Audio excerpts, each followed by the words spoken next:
There, I think that's it. I'm out. I'm sorry. So,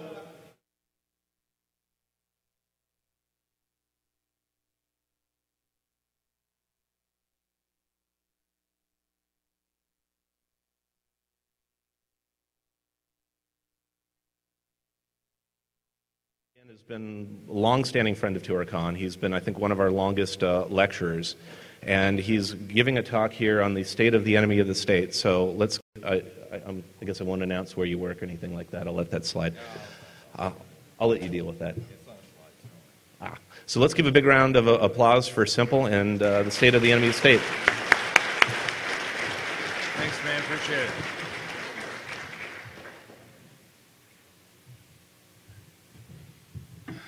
Good morning, technologists, federal employees. You have any federal employees here?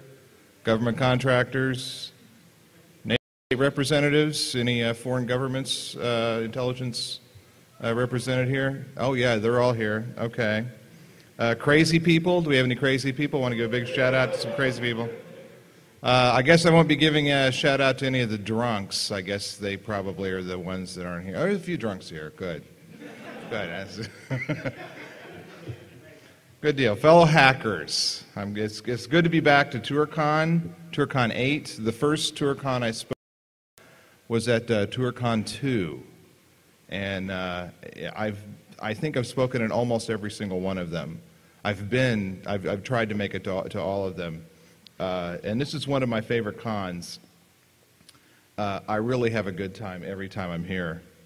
I want to apologize in advance for my little setup up here. Originally what I was going to do is I was going to have all my notes on the Windows laptop and run the entire presentation on the Unix laptop. I had somewhat of a failure on a hard drive, and after switching things around and playing with CDs, I'm now reading the notes off the Linux system that I've put together, and I'm running slides, which I put together this morning, which were supposed to be ASCII text, but you're just going to have to live with the fact that there's some girl that we paid to pose in one of our T-shirts on almost every slide.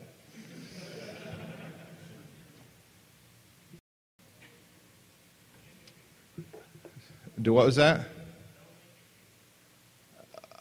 I couldn't hear you.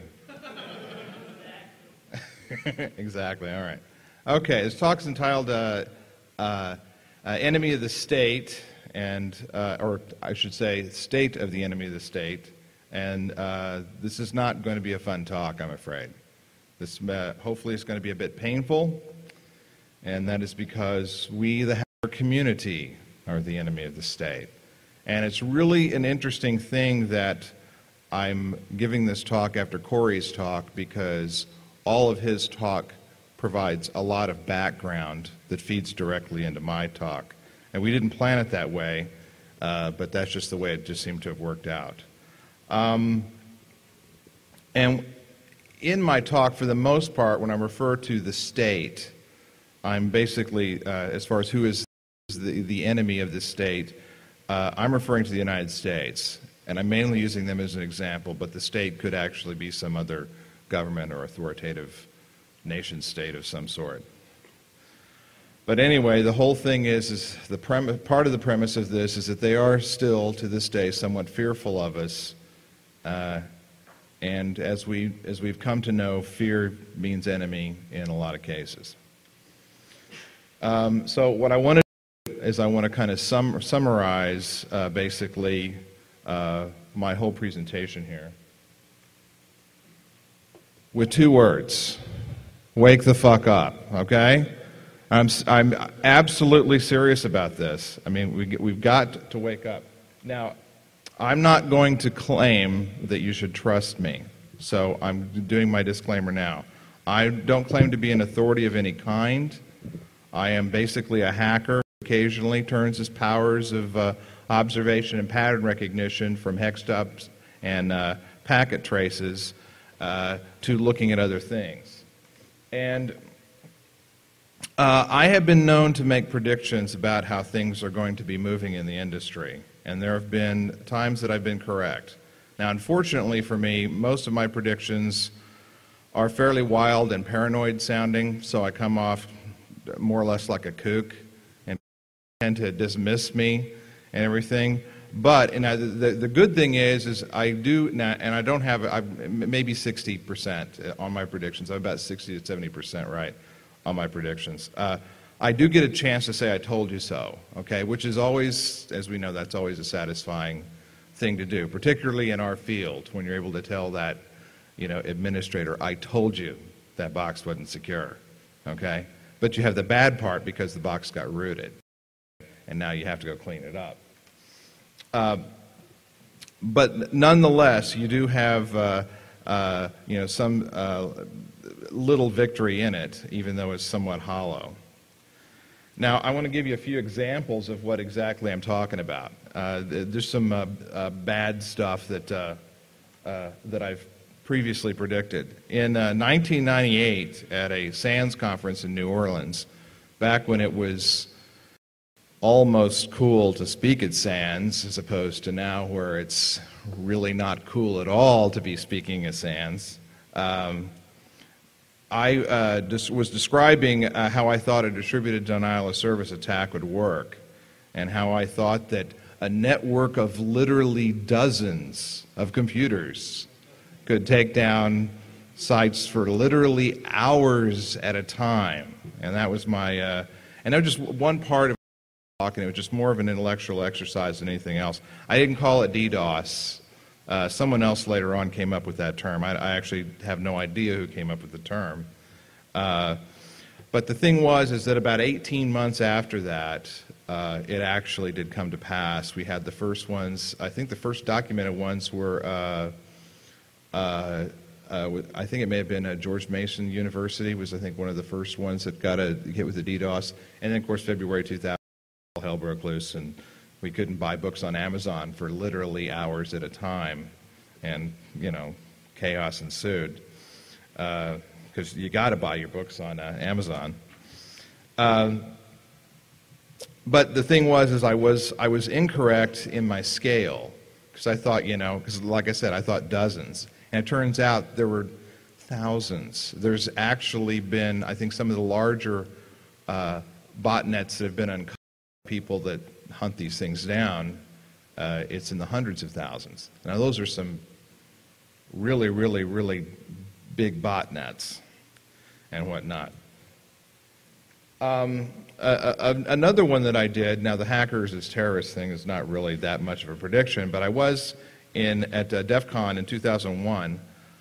I had commented that the government, with its history, would come after us poor hackers with a vengeance, that we could all be classified as terrorists. Now, at the time, I said we probably had a year or two to prepare, that we need to start getting ready, and it was kind of this, goofy, rise up, hackers, let's go, get them, or whatever it was I said. It was probably more eloquent than that, or hopefully it was more eloquent than that. There's a lot of drinking that goes on there. That's probably just what I did, and then fell over. Really don't remember too much of the talk. But nonetheless, just a few weeks later, on my 41st birthday actually, 19 terrorists hijacked aircraft and flew planes into New York, Washington, D.C., and into the ground in Pennsylvania, killing around 3,000 people. And a lot of attendees were busy dealing with missing data centers located in the World Trade Center. So I gave a keynote a couple of weeks after 9/11 here at Toorcon. And like I said, there weren't that many people here. We had people that were scheduled to give talks that a lot of talks were canceled because those people had to go deal with the fact that they had a data center that had been taken out by this. So it's kind of, or their companies had basically said, no one's flying. We're not going to let anyone fly. It was a kind of a weird thing that was going on then. It was weird because when I flew out, there was an armed guy on the plane with us. There's a U.S. Air Marshal on there.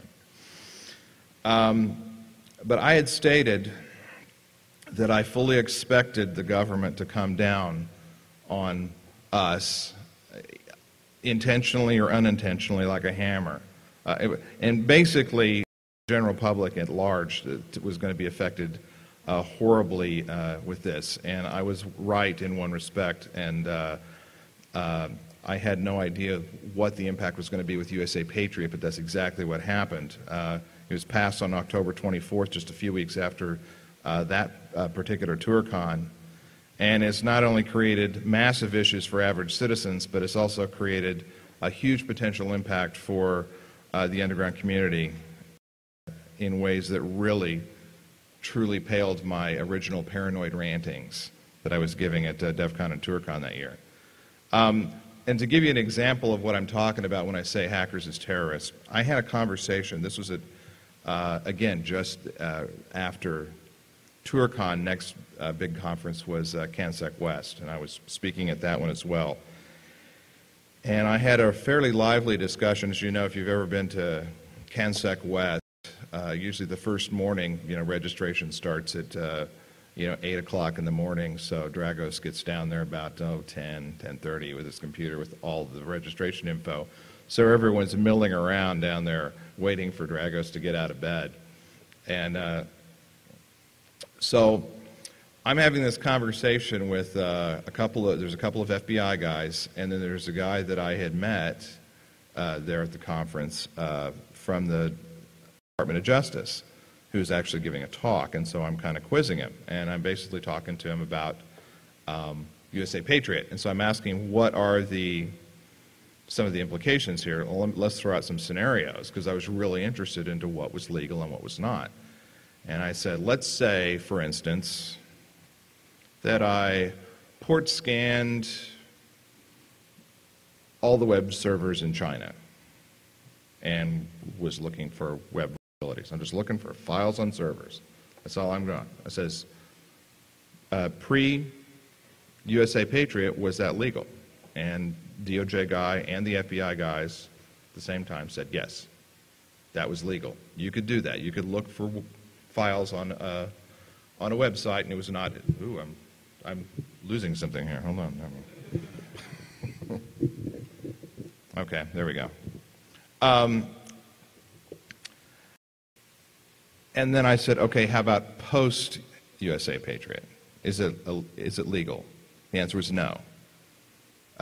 Because what you were doing by scanning the entire address space of China could be interpreted by China as a preemptive act in a possible cyber attack against a nation state. You could actually be considered an act of war. Therefore, you could be classified as a terrorist, and you could be considered actually an enemy combatant. So you could, off to the pokey down in Guantanamo Bay and having a great time there with all the other terrorists that they've got apparently locked up down there. So, hello? Oh. So basically, if you couple USA Patriot, originally intended for fighting terrorists, and being used also to fight all kinds of other crime, as you know, USA Patriot has been trotted around the whole country, and they've been saying, hey, you can use this to fight organized crime, you can use this to do this and do that. And they've got all these lectures to all these local police departments on how they could use USA Patriot. Now you couple this with different animals such as Echelon, and some of the more disturbing things that have come to